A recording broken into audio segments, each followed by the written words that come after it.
All right, guys, we're gonna put together a couple of partner drills that you could do at home, at your backyard, in your garage.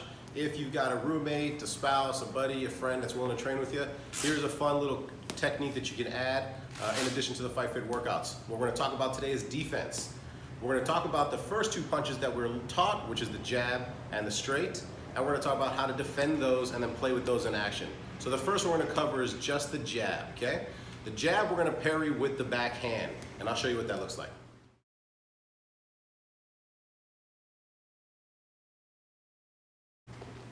So my partner Garrett here is gonna throw his jab, and as his jab comes in, I'm gonna parry that sucker down. The goal here is to use my paw, so I'm gonna almost catch and deflect, okay?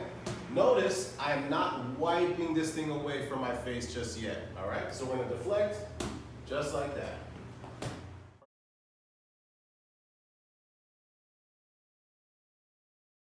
Now what we're gonna do is we're gonna do 3 for me, 3 for him. Okay? Me, 1, 2, 3, and my turn. 1, 2, 3.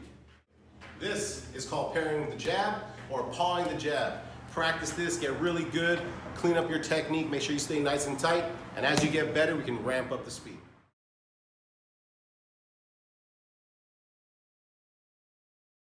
So for this drill, we're gonna put all that stuff into action just a little bit. Now we know how to defend the jab, and you should already know how to throw the jab properly.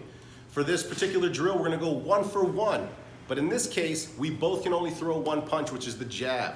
So I'll initiate the drill by releasing my jab.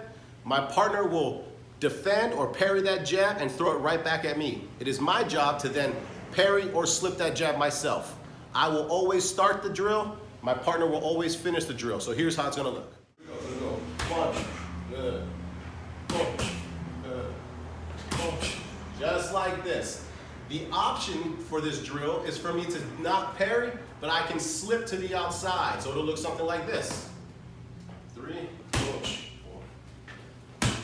good. Just like that. As you see, once we start moving around, the drill can pick up the pace. Be smart with your partner. Try to avoid punching each other in the face just yet. And I'll show you the next one for the right hand coming up next.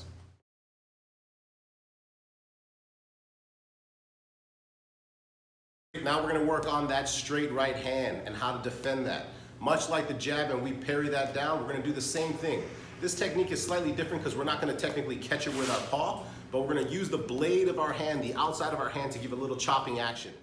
As his right hand comes down the pipe, he's trying to hit me in the face, and I'm going to deflect this best I can. Okay, right here at the chin, just like that. Notice what I'm not doing is I'm not doing this, okay, because then that punch is going to punch me right in the face again. So he's going to give me 3, I'll give him 3. Here we go. 1, 2, 3, and my turn. 1, 2, 3. Perfect. Get really good and clean at this. Try your best to keep your elbows tight. And as a side note, we're going to move our body to block that punch. So the punch is coming in here, and I parry that punch away. Keep practicing. As you get better, we'll ramp up the speed, and we'll add some cardio behind it.